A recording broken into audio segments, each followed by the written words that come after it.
Welcome back to our Restoring America channel, where we will show you a common person's approach to do-it-yourself repairs.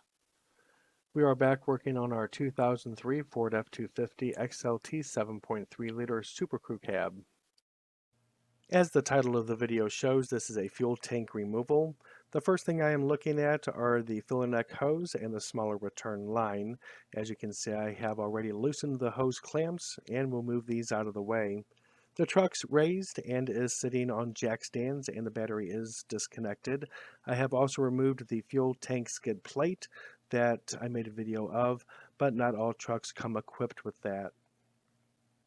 Due to the poor condition of the hoses, I will be using a silicone lubricant around the edges of the hoses where I will be inserting my picks. Then of course I will work the picks between the hose and the metal lines that they are attached to simply break them free. I chose plastic picks but have now realized that I should have used metal picks, but these were cheap and it had a nice assortment.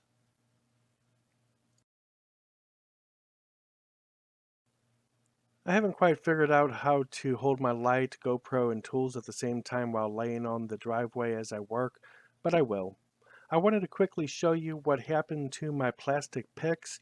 I bent one and broke the other. Due to no fault of the manufacturer, I am sure that I exceeded the stresses it was designed for. The hose is actually loose now, but I left it on just to show you where the end of the pick broke off at. I just again wanted to mention that I will be upgrading to metal picks because I am sure I'll be using them quite often.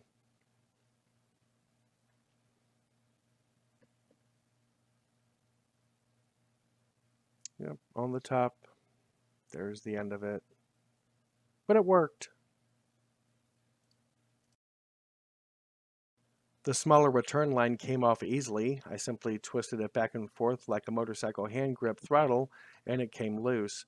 It is in poor condition and will be replaced. The metal line on the filler neck assembly will be cleaned up also.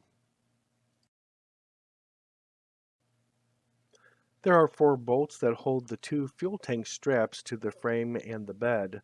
On my truck they are 1/2-inch bolts. I use plenty of penetrating oil and time on the bolts in an attempt to avoid stripping them. I am dealing with an extreme amount of rust, as you may have noticed, that you may not have. A challenging bolt, by the way, is one of the rear bolts located on the frame. In order to remove this bolt, I had to go mostly by feel, since my head doesn't always fit where this camera can.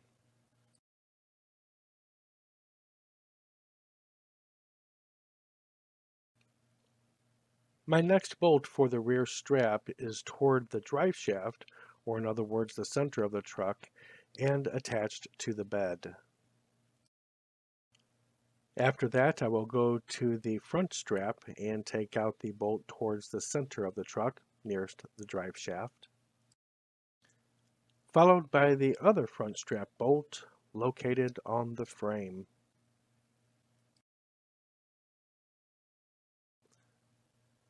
Before you remove the bolts, make sure you properly support the fuel tank. I am using a jack with crossbeam and adjustable mounts. It would be a good idea to remove as much fuel as possible since the fuel tank can be quite heavy.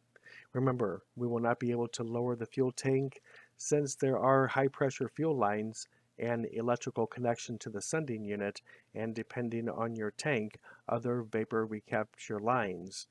Using this jack will allow me to lower the tank a few inches and tilt it slightly if need be to reach the fuel lines and electrical connection.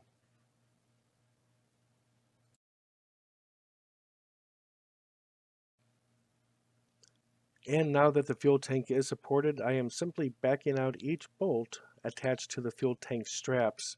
It is dangerous enough for me to be under the truck on a slightly tilted driveway, so my assistant is recording from a safe location. In the future, I hope to get a more level surface to work on and other things to make recording a little easier. I am choosing to use hand tools not only because mine are woefully underpowered, but also because it is constantly raining rust under the truck. Without eye protection, I would have plenty of rust in my eyes as it is. Again, I use plenty of penetrating oil, and I will sometimes apply it more than once and even tap on the bolt to allow the penetrating oil to work its way in.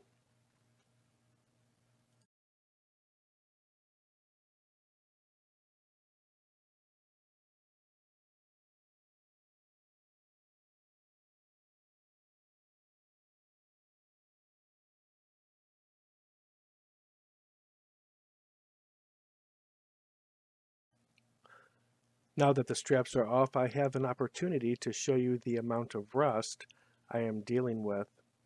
So, if you live near snow, you may recognize this. Obviously, I cannot reuse the straps and will have no other choice than to find replacements. I really do love this truck, and it is so unfortunate that this kind of rust is throughout the entire vehicle. And yes, those straps are just really gone.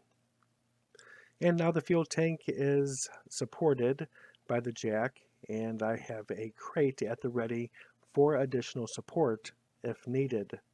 Remember, I am only going to lower the tank a few inches and move it to the side a little bit so I can reach the electrical connection and the high pressure fuel lines.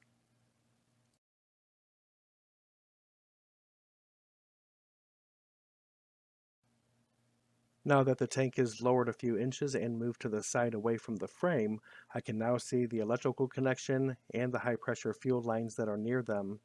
I also have vapor recollection lines that are not clamped onto the fuel tank, but they are leading to the frame, and they are simply disconnected by pulling them off by hand. So make sure that you do look around for additional lines other than the high pressure fuel lines.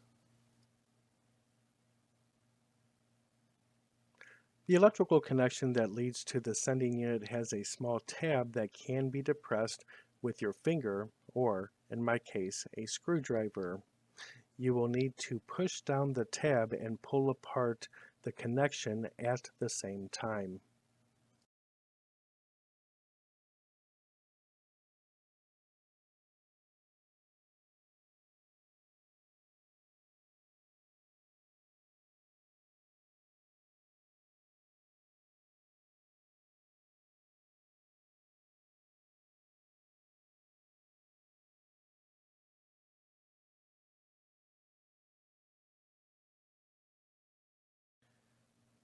To remove the high pressure fuel lines, you're going to have to use those quick disconnect tools.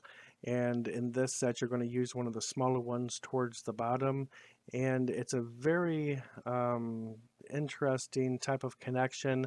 You actually have to put the disconnect tool around the metal part that's coming out of the tank and push it into the actual fuel line connected to it.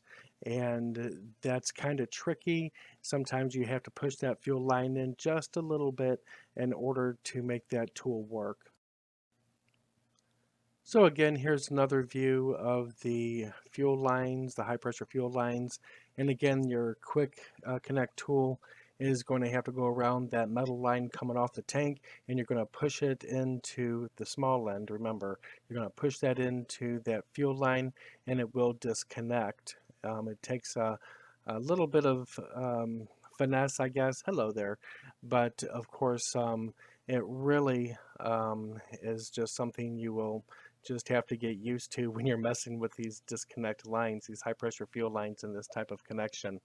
Once it comes off, and there are actually two lines there. There's one that has that little blue stripe, and then there's one right behind it. And again, I can't get my camera in there while I work. I can't even get my head in there. It's mostly feel. So it did work successfully. I was able to drop the tank, and that was pretty much the end of that. Do watch those other lines that might be there that you just pull off by hand. And again, that's about it. Thanks so much.